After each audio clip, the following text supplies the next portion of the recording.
how can you ever make any predictions based on the hypothesis of theism? How could you ever have a grasp of what a God could be expected to do? How could you possibly assign probabilities to hypotheses based on theism? This is a question or an objection in the form of a question that I see online all the time put forth by atheists. And what's worse, I see it in the form of a defense by theists. How could we be so presumptuous to know God's purposes? His ways are higher than our ways. How could we be, what the height of arrogance, isn't it? To think we could predict what God might do? These questions and more I'm going to treat tonight. Stick with us. Hello and welcome to a new series we're doing here at Recovering Rationality, Swinburne for Seekers. Richard Swinburne is, to my mind, far and away the best and most important philosopher of religion of the 20th century. I think that not only is he the best philosopher of religion of the 20th century, I think he's one of the best philosophers of the 20th century. Now, that might sound over the top to some people, I understand that, but as I have talked to numerous individuals of very high stature within the world of philosophy who studied with Swinburne over the time that they were at Oxford, he is routinely referred to as the most well-read and most thoughtful man in all of Oxford. And this is from very committed atheists, names you would recognize, people who are well-established in their field. And it's just been amazing during the time that I was in graduate studies and coming up through and getting tenure during my entire career in professional philosophy. People time and again would just talk about how unbelievably well-read Swinburne was and how he had thought of everything and thought about and considered and pondered the connection between everything, the connections between this and that. And I think that if you really delve into his readings, it will reward you in a way that very few philosophers would. At some point, I'll be doing a tribute to Richard, where I will sort of take you on a tour through his work and talk about the interconnectedness of it all. But even Alvin Plantinga, in a Stanford Encyclopedia of Philosophy article on, I think it was either theism or philosophy of religion, that was tragically taken down for ridiculous reasons, actually said that Richard's opus was the best and most important work in philosophy of religion since, I think he said, since Aquinas or maybe in the last 500 years.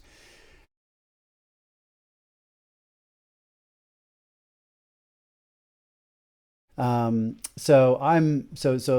if you think I'm going over the top just because I'm fanboying Richard, which I am certainly a Swinburne fanboy, he's been extraordinarily helpful to me in my career, as a student and through my professional career, just unbelievably supportive and helpful. But even Al said the most grandiose things about Richard's work, and they have sort of had a lifetime, sort of frenemy sort of relationship. Sometime I'm going to do a retrospective on Richard's career and talk about the scope and breadth and depth of it and interconnectedness of it. And I'll tell some stories about hanging out with Al and Richard and ways in which they've had some really fun personal interactions and things that they have said about one another and to one another. But that's for another time. What we're going to do today is we're going to look at what I think is perhaps the most neglected area of his work in philosophy of religion. And it comes at a very fundamental level. I am continually seeing people, atheists, say things about a fundamental aspect of his philosophy of religion that indicates that they have either not read or understood a page of what he's written on the subject. And it also goes against the so-called skeptical theism that became very popular in the latter half of the 20th century, but that I hope is losing its grip on philosophy of religion. So we'll talk a little bit about that too. So we're going to get right into that right now. Our text for this evening will be coming out of Richard Swinburne's book, The Existence of God. I first read this in the original 1979 edition, and it was then later came out in a revised edition in, I would think, the 90s. I remember sort of starving to get this book. 1991. So the year after I graduated from high school, I was at Liberty University when this book first came out, and then when I transferred to the University of Missouri the year after that, I just absolutely lived off this book. So this was the one that this tattered. And then it eventually came out in a second edition, a fully revised second edition, which makes reference to an article by yours truly. And this one came out in 2004. Okay.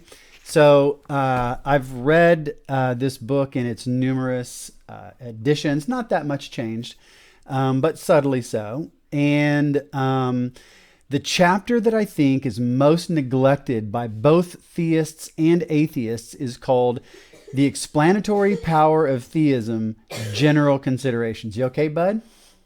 I got a sick kid on the couch behind me, in front of me, behind you. Okay, and it addresses this question of that often comes up when people are considering Richard Swinburne's work, because he's a Bayesian and he uses Bayes' theorem, and so he's assigning probabilities to outcomes conditional on the hypothesis of theism. And both theists and atheists alike sometimes scoff at this.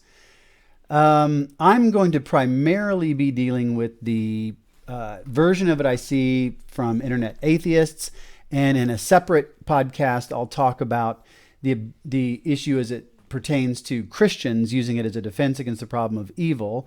In the Christian realm, the question or the objection in the form of a question shows up in a view called skeptical theism.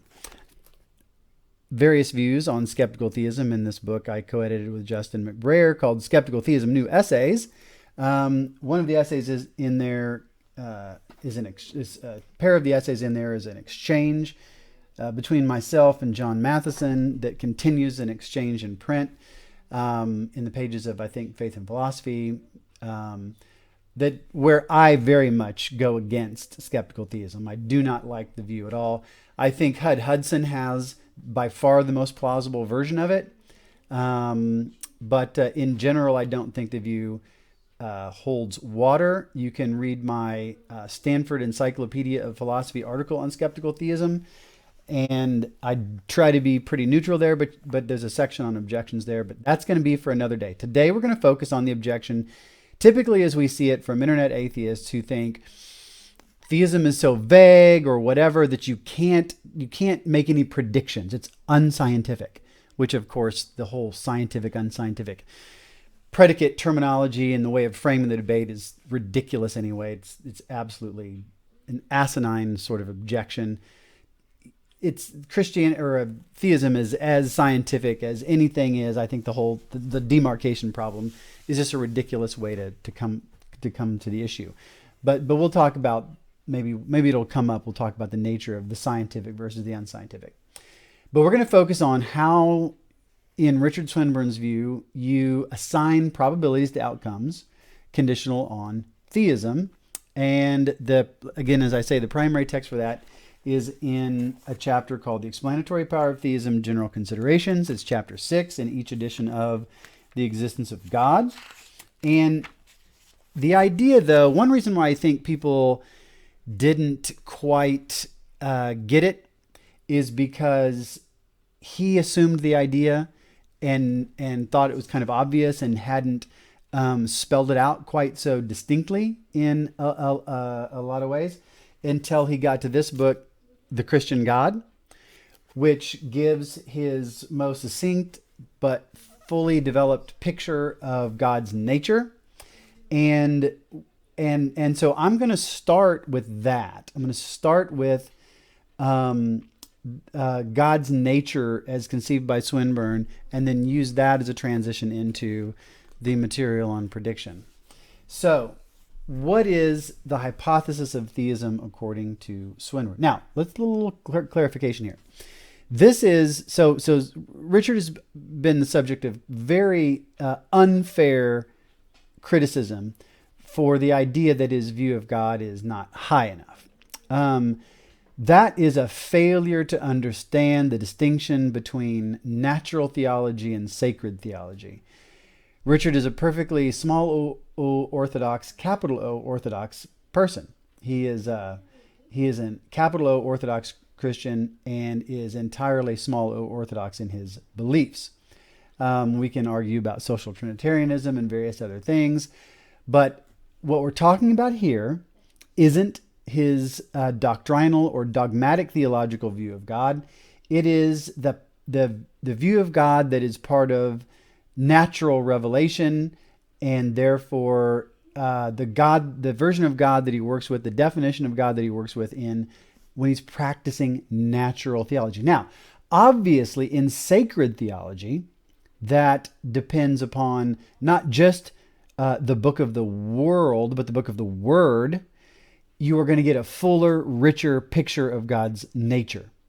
But that is not going to be the case in the God of Abraham, Isaac, and Jacob is the God of the philosophers, but the concepts, the conceptual richness and the thickness of the concept of God of Abraham, Isaac, and Jacob, and in general, the picture of God you get, the fullness and richness and thickness of the picture of God you get from revealed theology is naturally going to be greater than you get from natural theology. Okay, so let's just get that objection right out of the way.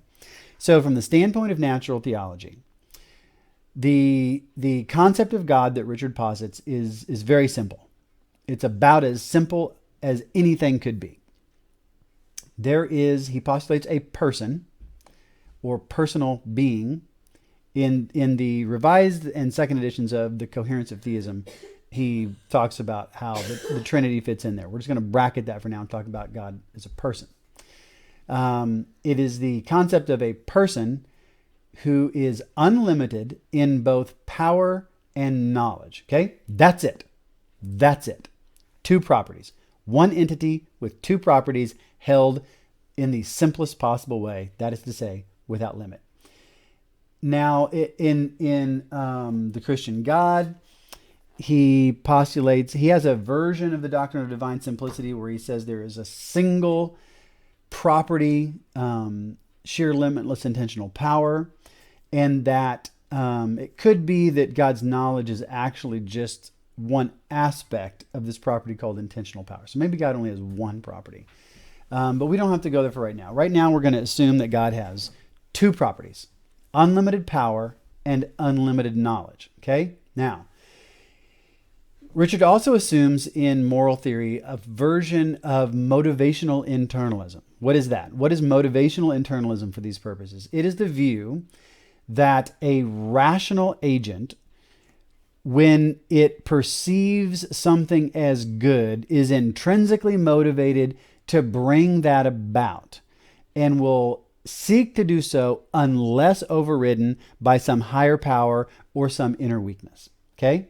So motivational internalism says that when an agent perceives a possible outcome as good, it is thereby desirable and will be pursued unless there is some weakness of will or weakness of power. So if there's not acrasia or some sort of outside force that is greater, some sort of internal or external weakness, a rational being will desire and pursue the object that they perceive as good. Now, we can set aside for the time being the issue of incompatible good outcomes. Sometimes there's a constellation of good outcomes that are equally good, but they're incompatible, and so you got to come up with some way of choosing. Irrelevant here for our purposes. Okay, so take the view of motivational internalism that I've just sketched, and then add to that God is unlimited with respect to knowledge and power. From those two properties, you derive a third. Okay, you're not complicating God's nature. You are just, because there's nothing new here. This is just what's contained in those other two properties. Moral goodness. Because if God is omniscient, he knows the value of every possible outcome. For every possible state of affairs, God knows exactly the value of that outcome, that state of affairs, that possible event, and its relation to all others. And therefore and because he is omnipotent, he will suffer no internal or external barrier in the pursuit of that good. Okay? So that's where we got to start, with God's nature as omniscient and omnipotent, and therefore perfectly morally good in this respect. That is to say, in possession of desire to bring about goods in exact proportion to their actual goodness. Okay? Now let's go to the existence of God, chapter 6, the intrinsic probability of theism. No, sorry. I had that marked for a different podcast. Chapter 6, the explanatory power of theism. And he starts by talking about our grasp of morality. And he is perfectly clear that he is not assuming some, outlandish view of our moral epistemology. He points out that we have many limitations and inabilities. We cannot see these things perfectly well. He starts out by saying that and this is on page 113 of the fully revised 2004 edition, our understanding of what is good and bad is very limited. He makes no bones about that. He gets accused of this view that he thinks that people can just see goodness with perfect clarity, that humans can see, that we can see goodness with perfect clarity. No such view on offer here. He says some actions may be good or bad because of intrinsic qualities that they possess, to which we, as morally imperfect beings, are totally insensitive. He says there could be intrinsically good-making features of outcomes that we're just utterly ignorant of. Some actions may be good or bad because of consequences that they have, but of which we, as beings of very limited knowledge and intelligence, have not the slightest notion. Okay, so if you think that somehow moral epistemic humility has to lead to skeptical theism, you're wrong. And if you think that those who think that you can do natural theology and theodicy can't be morally epistemically humble, you're wrong.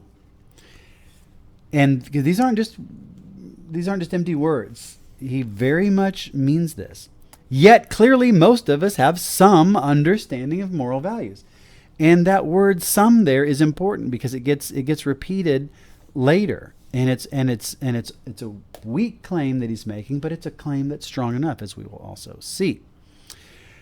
Okay, so he starts out by admitting our intellectual weaknesses, but saying clearly most of us have some understanding of moral values. And he goes on to say that we can see whether the goodness or badness of an action depends on certain features of the circumstances of the agent and the time of his action, or whether the action would be good for any agent to do at any time. So the idea here is not only can we sometimes see the goodness of an action, we can also see whether that goodness of that action depends on certain variables of the agent. So turning the page, he says, for example, we can see that my obligation to keep a promise, this is a pro tanto or a defeasible obligation, to keep a promise I have made to you would be entirely unaffected by how powerful I was. Okay, so again, not only can I see that we have a defeasible obligation to carry through on promises, we can also see that doesn't depend on how strong I am. It's like, okay, if you have to at least try to carry through on your promises unless you can bench over 400. And then it's like you get to choose. No, that's we can see that's ridiculous, okay? The concept of morality doesn't depend on strength, okay? And so we can conclude that even God would have a defeasible obligation to carry through on promises, or any other defeasible obligation, regardless of power. And since God's two attributes are unlimited power and unlimited knowledge, unless we can come up with a way to say, oh yeah, but if you knew more, you would not have this default obligation. And I'm talking about if somebody knows more about the particular circumstance, fine, all bets are off. And that can certainly be true of God in many cases. But what we're saying here is that it's not just in virtue of God's having unlimited knowledge and power that default obligations don't apply to him. Okay, so you can't just say, oh, well, yeah, we can see these default obligations, but, God is God. His way is higher than ours are. So I'm not going to project this morality onto him. Wrong. God's fundamental nature as unlimited in power and knowledge changes nothing about the nature of default obligations nor pro tanto reasons that are given to an agent by the goodness of possible outcomes. Okay, so it might seem like a small point, but it's really important, because the point here is, in its simplest terms, there's nothing about the nature of God as such that changes morality for him. Now you've got the Brian Davies crowd that's in apoplexy right now. When I wrote an article for Analysis called something like Recent Work in the Problem of Evil, and I had to just take out several sentences about Brian Davies' view because I could not rein it in how much I just was offended by this view that makes God basically beyond good and evil. Basically, I think it's like pantheism. God is not even in the realm of the moral. And they'll quote Aquinas' stuff about being is not a genus and God is not an object in the world. Okay, fine, yeah. But none of that has the implication, I think, that any of those guys say it have. And we can maybe go there sometime. So he says again, he again gestures to our limitations. Even if I was omnipotent, our understanding of most other things discussed in this book, and in most books about most things, let's say in general, our knowledge is very limited and prone to error, but is such that we can grow in it. And so therefore we have to make tentative judgments in the light of our understanding at the time of our investigation, in this and in all matters bearing in mind the possibility of future revision. So there is this. He is expressing epistemic humility here, and we can talk about formal characteristics of revisability and tentativeness of the application of or the assignment of probabilities. That'll come up at some point. He says, so he grants all that, but he says, but it is wildly implausible to suppose that our understanding of what is morally good and bad is totally in error. This is on page 114. Right in the middle of that page, he concludes, so, given some idea of moral goodness, we have some idea of the kinds of worlds that God, if there is a God, would be likely to bring about. Okay, so that's his fundamental conclusion. That's where he's headed. And we're going to talk about this in more detail in the next segment. But that's where he's going. So we're about to conclude the first segment. So if you need to take a pause, this is a good time to do it coming up. So let me say that again. In the middle of page 114, so given some idea of moral goodness, we have some idea of the kinds of world that God, if there is a God, would likely to bring about. Okay, so he's just making a fairly modest claim. It just turns out that when you run the numbers, that's all it takes to get a very strong theistic argument. So when in a book like, I'm surrounded by Swinburne books all over me. In a book like the Resurrection book, nope, that's mind, brain, and free will. That's Providence and the Problem of Evil. Anyway, in the Resurrection of God Incarnate, there's an appendix where he actually puts in some what he calls artificially precise values that just stand for qualitative probability judgments like pretty high, pretty low, quite high, quite low. And he shows that you can massively confirm views even with middling probability assignments on theism that are middling because of these issues pertaining to epistemic humility. And the reason why these humility-based, tentative, and middling probability assignments can still give you massive confirmation of theism and the resurrection is because of the contrastive nature of Bayesian confirmation.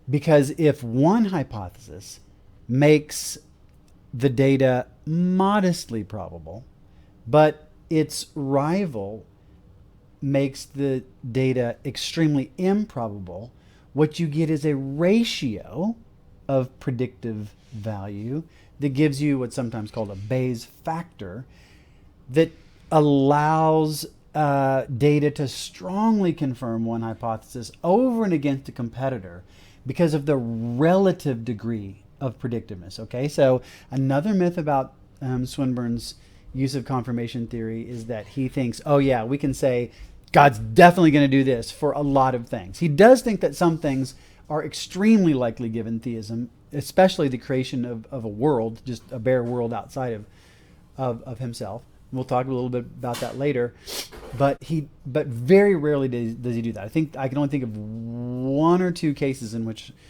Richard thinks it's overwhelmingly likely that God will do something, and one of those is just create something rather than nothing. But that's a forecast. We've got to an important point where we'll end segment 1, and in segment 2 we'll start to look at how I'm going to reconnect that to the stuff on God's nature, and then start to look at how you begin to get probability assignments from particular data. All right, so see you after the next half.